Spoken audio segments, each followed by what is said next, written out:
I've always been a data-driven person. One of my favorite stories is this Jeff Bezos story where he turned around and asked people like, how tall is the ceiling of the room you're in? And it wasn't like a rhetorical question. It's like, hey, Elliot, how tall is the ceiling of the room you're in right now? Like 11 feet, maybe?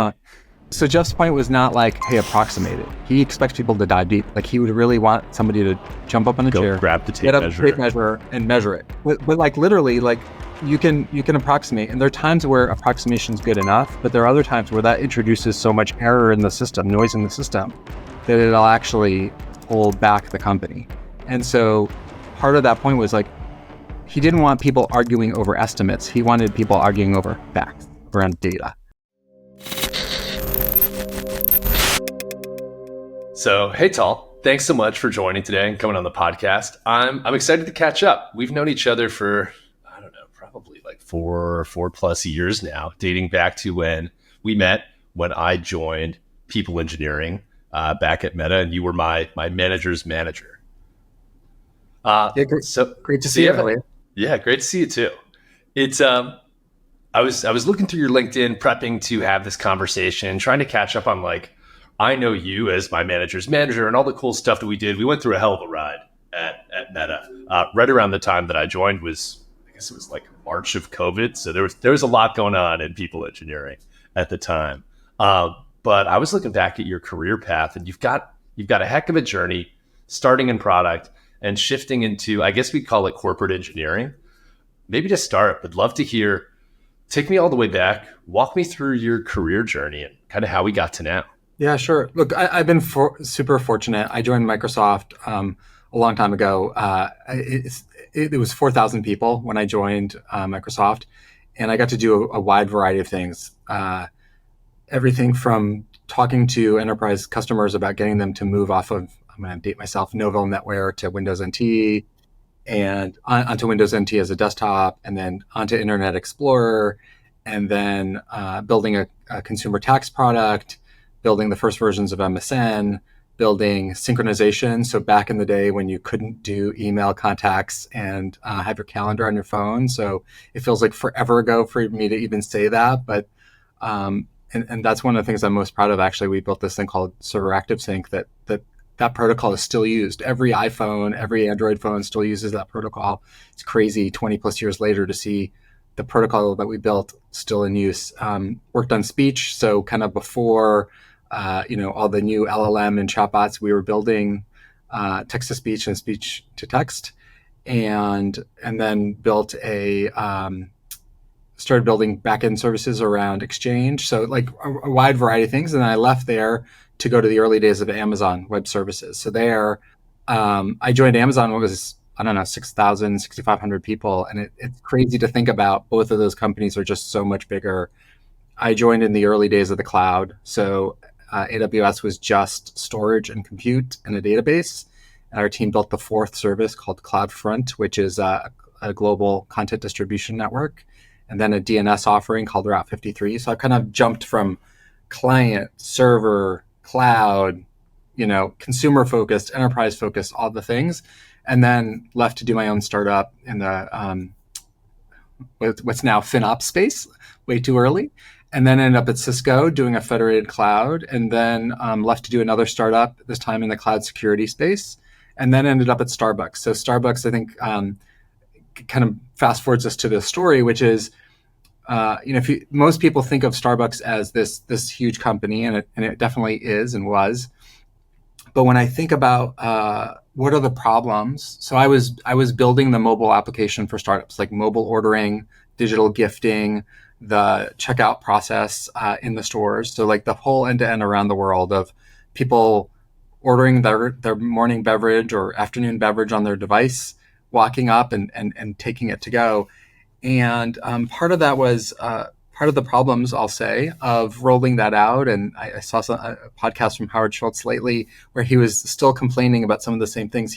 He had a love-hate relationship with that mobile application because he really wanted that individual interaction with the barista in the store. Anyway, the problems that they had are like hiring, onboarding, performance management, learning and development, right? All these things that, as you know, were what we did in people engineering. And so I'm sitting at Starbucks, have this app around the world, and the CIO of Facebook reaches out in personal email, and as you know, that was the recruiting platform that you were involved with. So it was a direct email from that hiring manager to me, and it was the only time I'd ever gotten a direct email from a real email to my real email, not LinkedIn. And I was like, look, I don't know about this Facebook thing. I don't know about Enterprise Eng, as it's called there, or Corporate Eng, as we call it here, or Google calls it. But I was like, hey, these are the same problems that Starbucks has. And I saw this groundswell of store managers organically using Workplace. You remember Workplace from our time at Facebook. And so Workplace is really Facebook at work. And I thought, if we could build these solutions for Facebook that we could then externalize in Workplace, that's a great opportunity to solve these enterprise problems, particularly for frontline employees who, unlike us, I sit in front of a computer and a big screen all day long. There are people who, this is all they've got. Like all they can use is this phone. And so it seemed like an interesting problem statement. Anyway, fast forward, you're right. COVID was super interesting and changed so much. And then one of our board members, who you may remember, Jay Parikh, who has been an Atlassian board member for over 10 years, he saw a lot of those changes you talked about during COVID, and he convinced Mike and Scott, our co-founders here, that Atlassian needed some of those same tools that we built at Facebook. And so I, again, wasn't really sure that I wanted to leave, but I was like, look, this is an enterprise software company. Again, if I can solve the problems for Atlassian and for all the things that we need to do here, how does that then prepare us to sell that and solve those problems for the 300,000 plus enterprise customers that use Atlassian today? So it's kind of the same thing that took me to Facebook, is the same thing away from Starbucks, and a consumer app is the same thing that brought me here. Wow. I never knew so many of the nuances of that story. I'm blown away, for starters, at how small both Microsoft and Amazon were when you started there. That's insane. And then if it's Starbucks pre-mobile app, that's got to be pretty early Starbucks days too. So am I right that like Meta was your first mature company? Though that's maybe that's the wrong framing, but you get what I'm going at there. Like Meta was at a scale different than the scale that you joined those companies at. Maybe not the scale that you left those companies at. Yeah, I would say Starbucks was definitely an old established company by the time I got there, and even Amazon was old-ish, right? It had gone through the dot-bomb era, but yeah, from a number of employees perspective, Starbucks is probably the largest number of a company with the largest number of employees I've worked at. If you include all of the baristas in all the stores. And again, I think of them as thousands of little companies, little coffee shops, but it's an enormous company. Meta was in a very different, Facebook, I still call it Facebook. It was. I can't help myself either. Yeah. It was in a different place, right? It was in a much different place. And the amount of growth, I think the story across all of those companies has been one of tremendous growth all the way through. Starbucks is the outlier there, and Cisco is the outlier, but Atlassian's on the same journey. So I would say, like, I'm drawn to these companies that are going through these explosive growth opportunities and want to scale. So that's what brings me to all these places. It sounds like these companies are pretty drawn to you too. Those are some awesome opportunities that you've made for yourself. Remind me, how much earlier before the pandemic did you join Meta? So I joined when the new hire orientation was still in person. So I joined, I don't know, about a year, 18 months before the pandemic, something like that. I have to go back and look, but I remember pretty vividly. I was going to say MPK, too Facebooky. I was in Mountain View, or Menlo Park, pardon me. I was in Menlo Park. We should fix that. I was in Menlo Park, and our HRBP at the time was talking about this thing in Wuhan and like that we should get prepared. And I'm like, what are you talking about? Like, I've not heard about this. I've not read about this. And oddly enough, so I'm leaving this offsite. That night, COVID was discovered in Kirkland, Washington. So I'm on a flight back to Seattle from from the Bay Area. And a handful of days later, they sent us home, and I'm thinking, oh yeah, it'll just be a week or two. And I was like, well, I better probably stop by the Xfinity store and upgrade my internet because, I should probably get on top of that before everybody does it. And then next thing I know, I was sitting in the same room for, I don't know, 2.5, 3 years working remotely, and not what I thought would happen. So one of the things I wanted to ask you about is I imagine the pandemic, like for so many of us, kind of flipped the table on whatever you joined Facebook thinking you were going to do and what you wound up doing post-pandemic were two totally different things. I was not fortunate, but when I met you, I came in eyes wide open to help with the problems, to work on, we were calling it future of work at the time. Really, it was probably more like, oh shit, we're all working from home. What do we do now?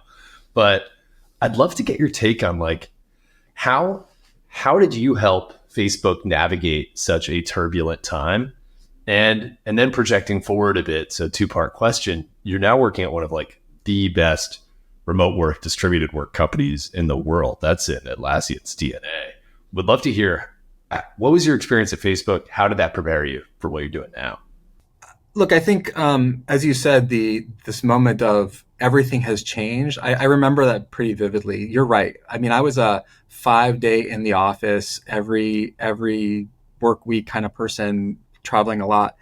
And it went from, I would see you and other people in a conference room, and we would all physically be in a conference room using tools in that conference room, to, oh no, we don't have enough VPN capacity. Oh no, we don't have enough Zoom capacity. Oh no, that onboarding experience that we had where we would hand you a laptop in a backpack with a phone in the same backpack, and onboarding was like you would get all the things in a back. I mean, you remember, right? We were in this huge conference room, and ultimately we had this room called the museum that was so big for interns, where you could onboard 1,500, 2,000 people at a time.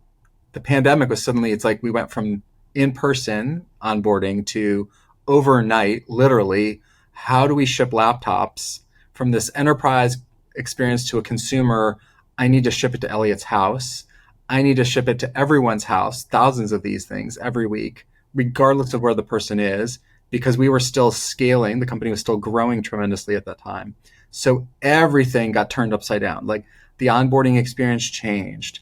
The boot camp process changed around how we do tasks.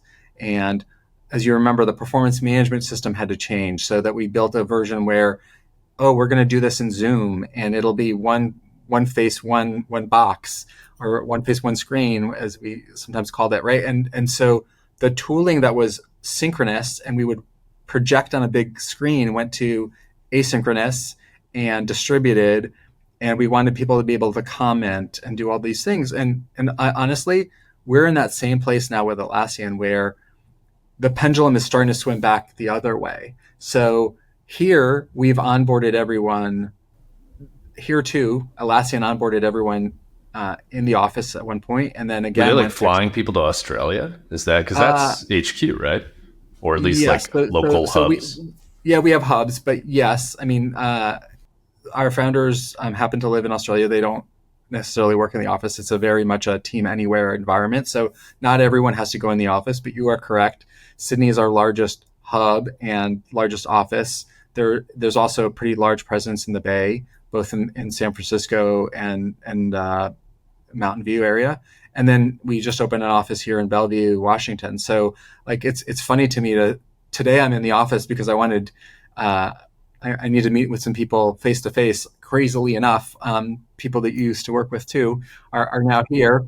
And so I'm seeing some people who've flown in from New York and flown in from other places. And so we've gone from this, everybody's in the office all the time, to much more intentional, what we call Team Anywhere, where we do have intentional togetherness. We do pull people together. And yes, for our onboarding experience here, we are replicating what we call Team Camp. And Rajiv, who's my current boss, actually did a post recently about how we're implementing Team Camp, flying new hires to onboard back in person and do some of the have those onboarding experiences, particularly for new campus hires. But in general, it's like we need to be in this hybrid world where some people are going to join, like you, maybe in New York City, and we'll ship you a laptop although we have an office there, but we would ship you a laptop when you were upstate New York, maybe we'd ship you that laptop to upstate New York where you were there during the pandemic, when you couldn't come into the New York office because of the pandemic or what have you. So yeah, we've gone through this transformation, and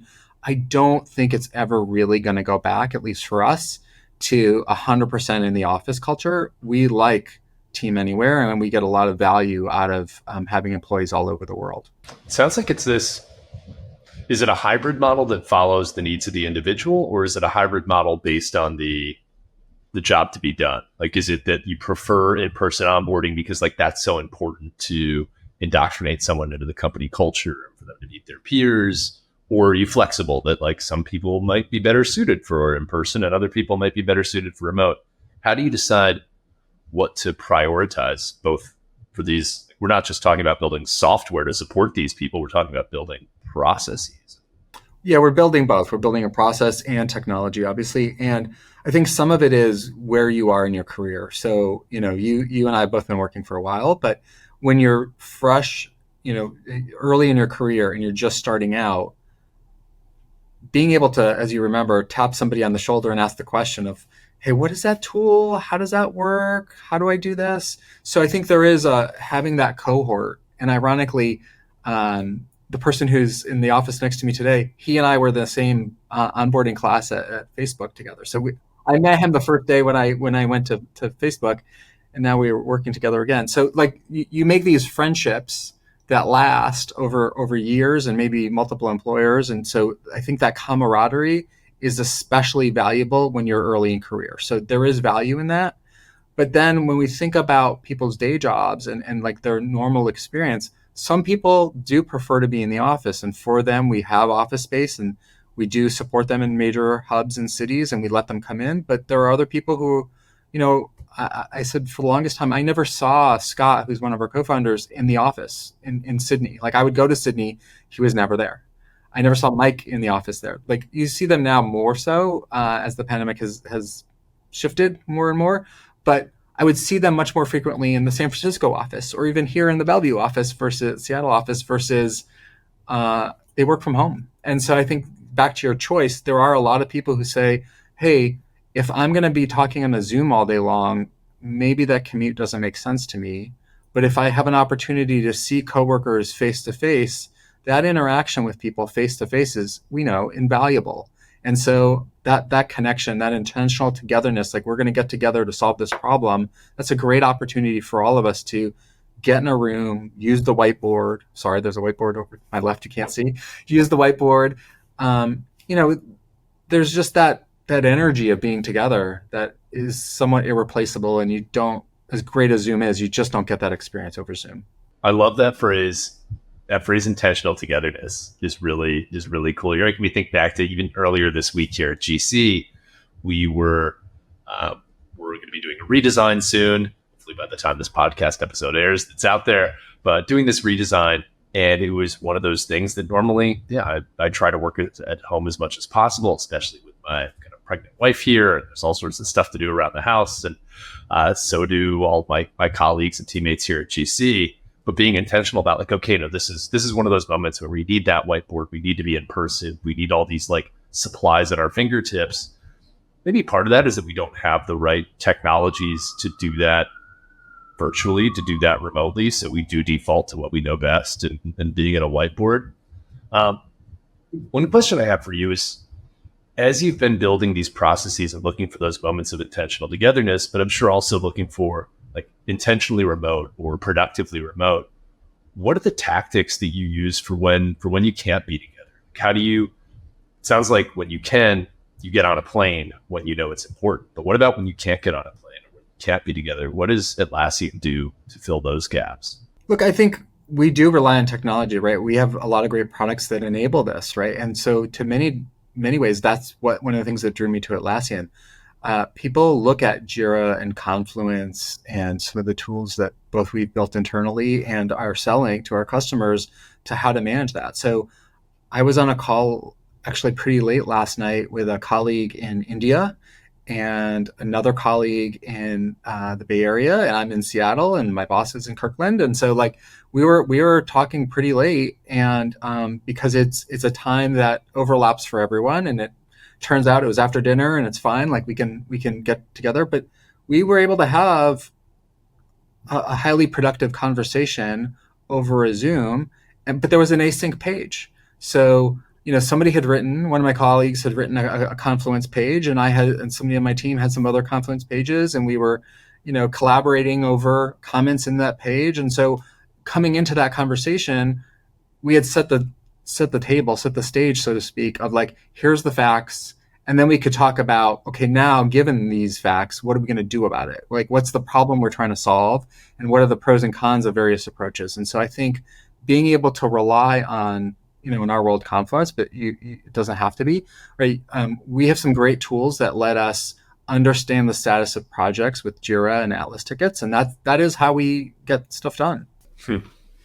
So obviously Atlassian's products, Jira, Confluence, Trello, Loom, are basically the operating system for so many startups like mine, so many companies much bigger than mine.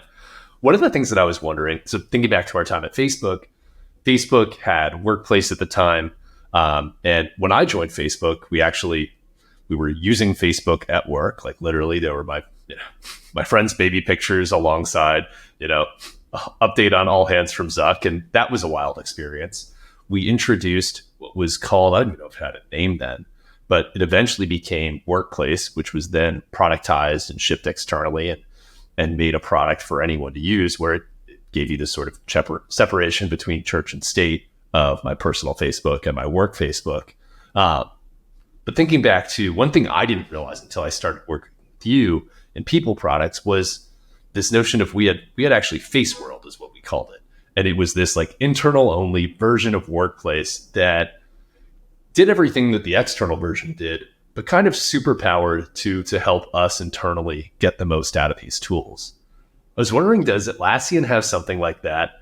And like, how does Atlassian use those tools? You must be the very best at it. I think there's a lot that I could learn from how you're using Jira and how you're using Confluence and everything else that they did at Atlassian umbrella. Yeah. So, you and I had this great superpower tool back at Facebook called Org Tool, as you may remember. And in my past, I've had equivalent tool. Microsoft had an equivalent tool. And so one of the things we built here is a tool called Radar, which is sort of like Org Tool plus. And to your question, we were able to build that tool in 9 months here. And no disrespect to people you and I used to work with, but like it took a lot longer to build that at Facebook than it took us to build here. And to your superpower point, we built it on the Atlassian platform. So we could use Atlassian identity. We can connect to Jira tickets and Atlas tickets. And so, I think of it as the people, like I'll use a Facebook term with you since you were there. It's like the people ent. We had this notion of a people ent, an entity. So we're building that construct. In many ways, Atlassian has this concept of the team entity and a project identity and work. So if you think about the people, the work, and the status of the project, those are some superpowers that we have given what Jira knows, what Bitbucket knows, et cetera. So you can actually understand, like, how many people do I have working on such and such a project or initiative, down to okay, what's the latest ticket that I can track, the Atlas ticket where I can track the progress of that project? And then what are all the Jira tasks associated with that, and get a kind of a top to bottom view, like a cockpit view of, here's who I have invested in this initiative. Here are the projects that they're working on. Here's the status of those projects. And we can, reason about, is this project doing well? Do we need more resources? Can we take resources away? And so we're able to do that here. And I think, ultimately that's an opportunity for us to make Jira better, to make Atlas better, to make Confluence better. And so that's one of the things I love about it. We have this tight relationship. One, we can use the platform to build very, very quickly. And second, we're our own best customers, right? Like, we're using Jira as you said, we're using it to do onboarding or some of the things we talked about. So we're making it better every single day. Have any of these products that you've built internally in the past ever graduated, realized like, oh, this is super impactful to us, this will be impactful to other people too? Has anything taken that route yet, or do you see that happening in the future? I think there's a lot of opportunity for us to do that here. We've started at least showing some of these things to some of our board members and their companies. So for here, I think there's a potential path, and we'll see.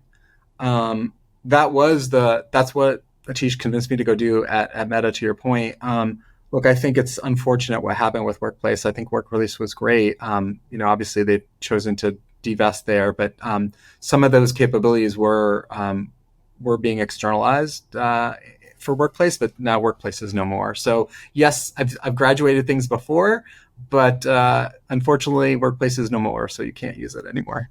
But maybe someday for this cool stuff that you're talking about inside Yeah, Atlassian world. Look, if there's customer interest and customer demand, obviously we'd love to help customers solve their problems too. Any like tips or tricks or best practices that come to mind, as I'm sure that your understanding of how Jira, Confluence, Trello, Loom, how all these tools work has gotten a heck of a lot better now that you're on the inside than they were when you were, on the outside like me.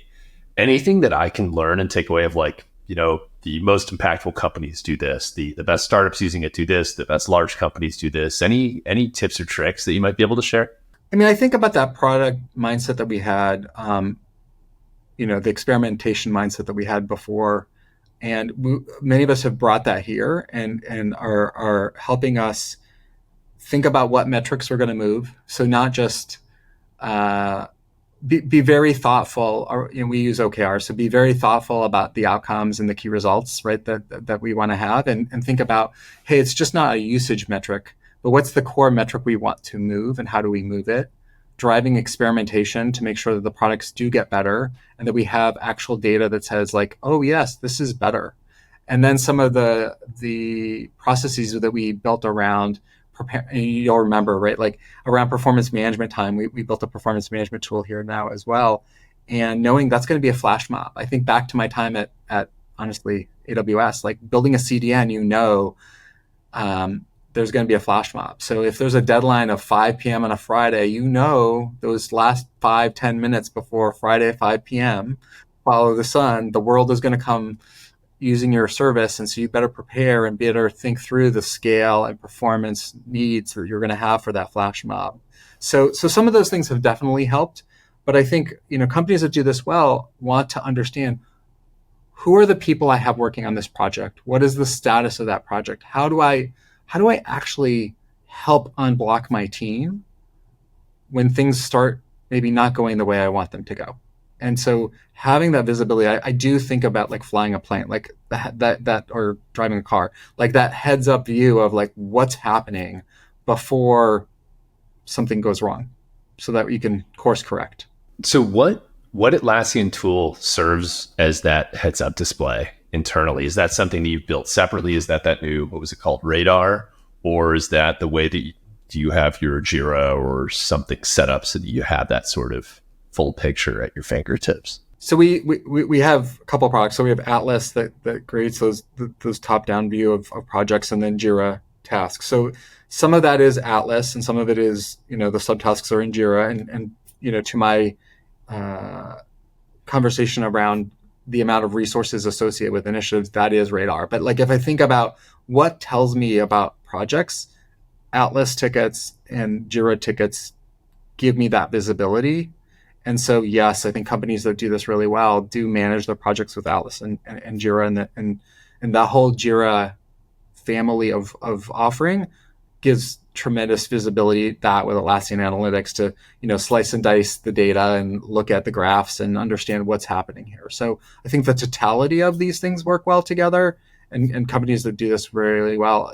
I'm drawn to think about Domino's. Like the CIO of Domino's talked about how they're consolidating all their Jira instances. Like they had discrete Jira instances, and they're using this to deliver, I think it's 8 pizzas a second or some incredible number. NASA uses it to, land rovers and launch missions, and Rivian is using it to ship vehicles. So, we've got some really some key customers doing amazing things with the products. And I think, those case studies around what they're able to do is pretty fantastic.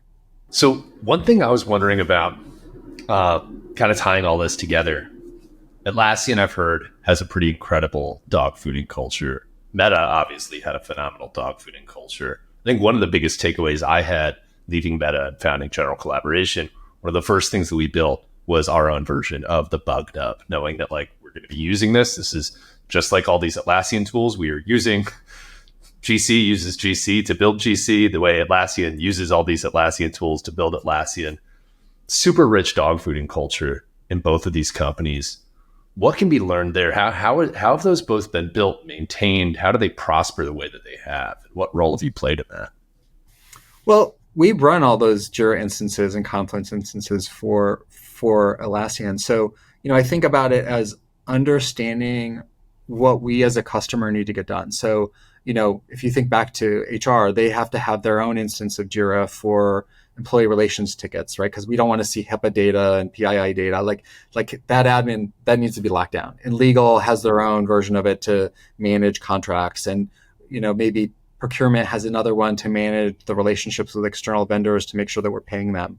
But at the end of the day, we run all those Jira instances for them. And part of it is thinking about like, how do we automate and make that process better so that we've actually been able to increase the number of questions that don't require human intervention, right? Like if you think about like password reset or God help you, Elliot, since your wife's about to have a baby, but like if you were to spill coffee on your laptop keyboard and you need a new laptop, right? Well, like we need to automate that. Like I can't slow you down because you had an accident. Like obviously you need to get you a new laptop, right? So being able to automate those things has made it so that over 50% of responses are just automated, right? Like you can do the password reset. You can get to the right Confluence page or what have you to answer your own question, not wait for that coworker, not wait for somebody to respond to your ticket, not have to tap somebody on the shoulder and ask that annoying question.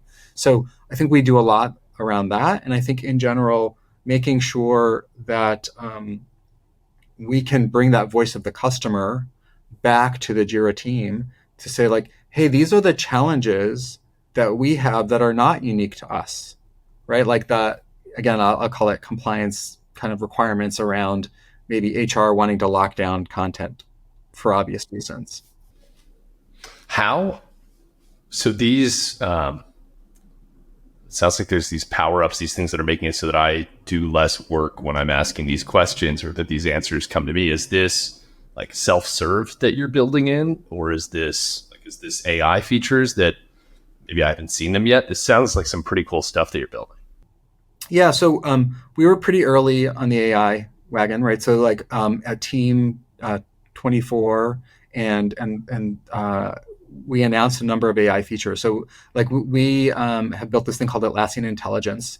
And I think about like I can actually chat. Like so in Confluence, I can chat and ask a question of Atlassian Intelligence, or I can hover over, like if there's a code name or something, I can hover over something and it'll give me the definition and it'll give me the link of what is that project about, right? What are the pages about that project? So yes, some of this is making search better. Some of it is being able to chat with robo agents to answer the questions I have. Some of it is just about being able to find the content I need, whether it's in Jira or Confluence or whatever.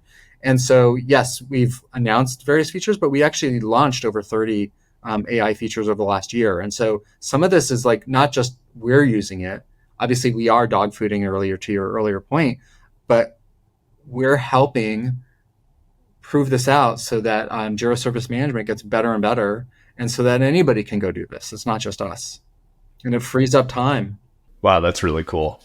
It sounds like there's a lot of really cool features in all these tools that I, at my startup level plan, don't have access to that I might need to be upgrading to at some point, because a lot of this I haven't played around with yet myself. That's awesome.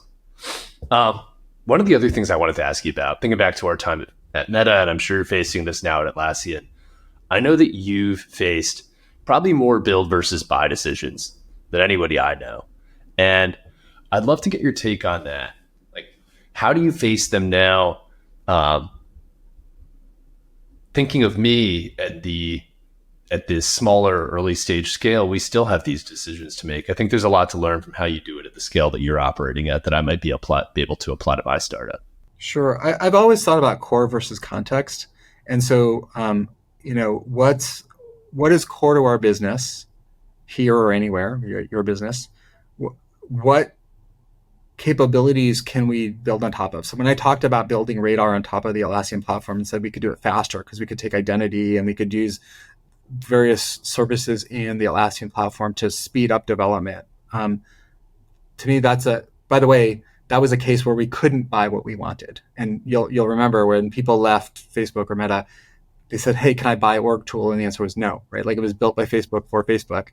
And so we couldn't buy it either. Like nobody can buy such a tool. It doesn't exist. And so, we've had to build it, and a couple of companies have had to build it. I think this may be a thing where ultimately it makes sense to live on top of, say, a Jira line or whatever. And we have products that are in that space that will evolve there over time. But I think the other is there's some areas of technology that we're not going to be unique.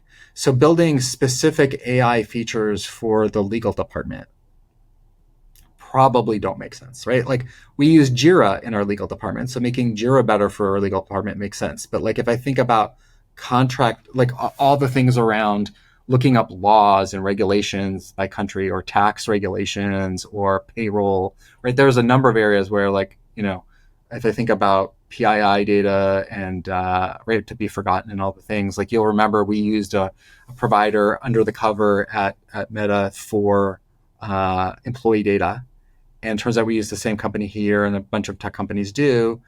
But, at the end of the day, employees want the right to be forgotten. There's PII data there. There could be HIPAA data there. So building that probably doesn't make sense for me here.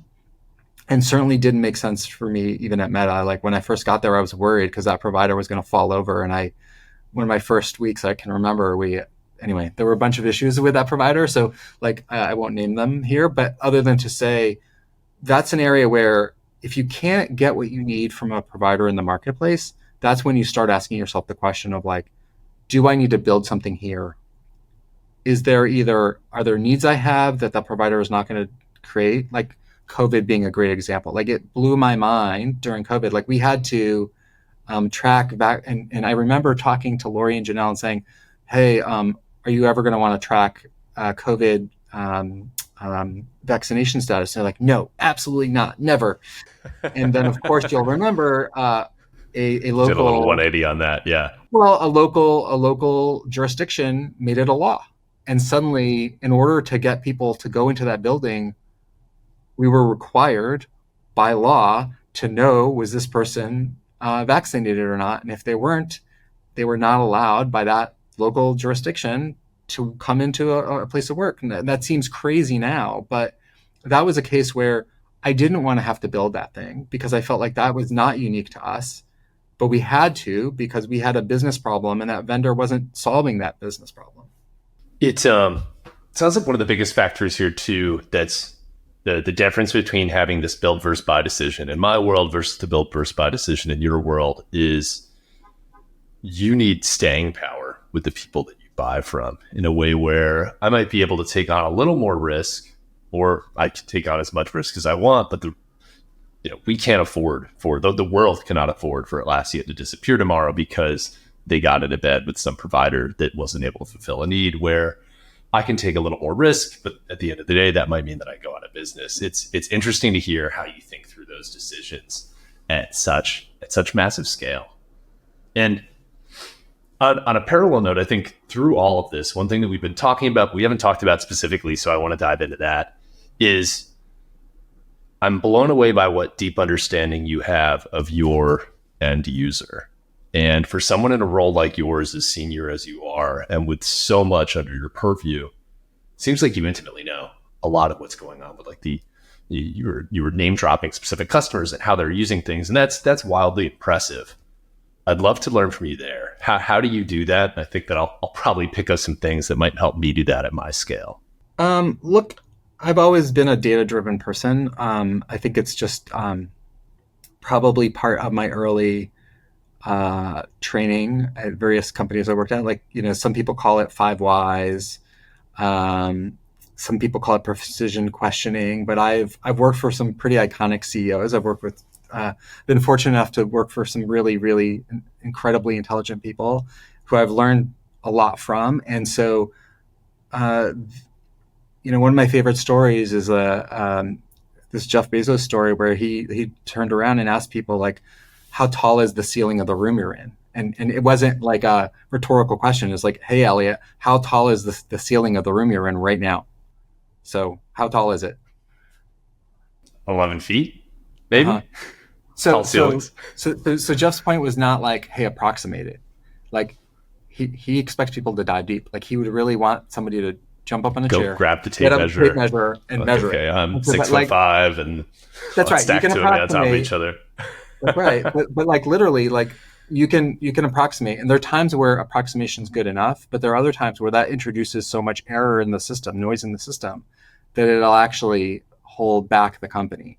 And so part of that point was like he didn't want people arguing over estimates. He wanted people arguing over facts, around data.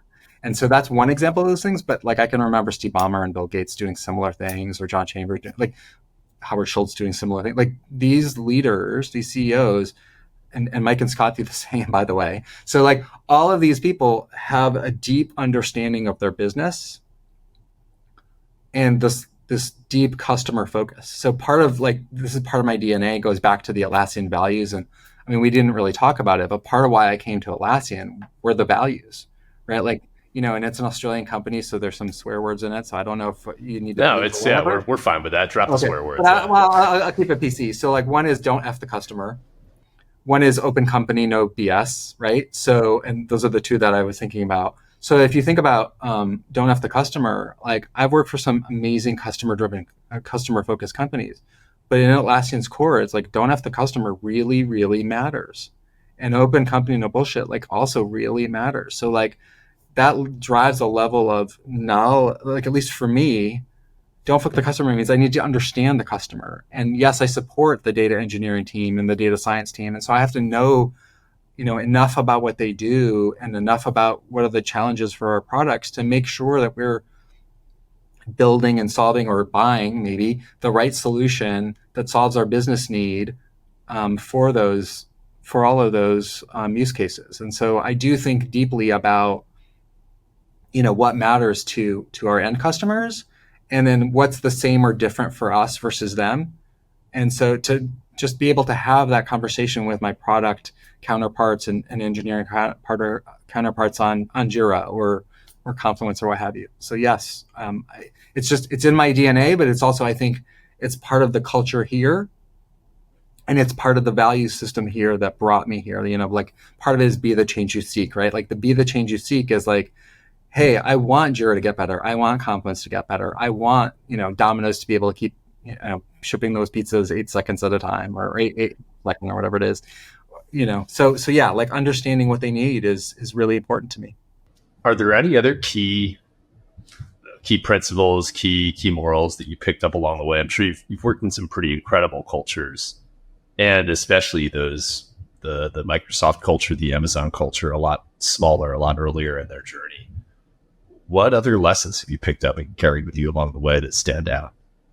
The other big one is understanding when you need to build for scale and when you need to iterate quickly. So there's times where, we talked a little bit about experimentation, right? Like it's okay to experiment and to get enough signal to say, does this matter? Is this gonna, be something that we can build on top of? But like having the foundation be right to say like, this is the right scaffolding or the right construct or the right data structure or the right entity structure or whatever, so that we can build onto it for the future versus building on a rickety foundation. It's kind of like building a house, if you like that analogy, right? If you don't set your foundation correctly, it's okay to build a foundation, build a first story house, and then later set up for a second story and a third story and so on. But if your foundation's not stable, that first story is going to be rickety and you'll never get to the second story. So I think a lot about moving fast, experimenting, iterating, but doing it in a way where the foundation is stable. And if sometimes it's not, and sometimes you actually have to take the time to rebuild parts of it. Is that a conscious decision that you're making at times of like, we know that the upfront investment in this foundation is too much. for the bet that we're taking here. Let's build this the fast and cheap way and learn if it's worth building the foundation at all. How do you navigate that? That's something that I wrestle with a lot at GC. I mean, I think there are UI elements that you can take more risks with, right? To like, I don't want to be overly flip about it, but like, is this button blue or red? Like, I think back to our old employer where, there's some of that, but those don't matter, right? But if you think about, and to some degree, this is why, for building Radar, we were able to use the Atlassian platform. Like having a platform of reusable components that you can kind of go back to the toolbox and say, do I need another grid control? Isn't this grid control good enough? Or don't I have code contribution to make that grid control better, right?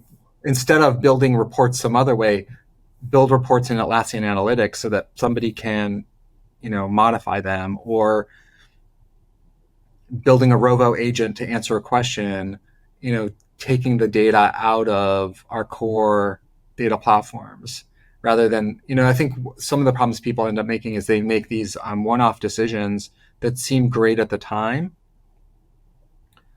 but actually end up creating more and more data silos. Like once you go down that path, once you've forked the data, coming back is much, much harder.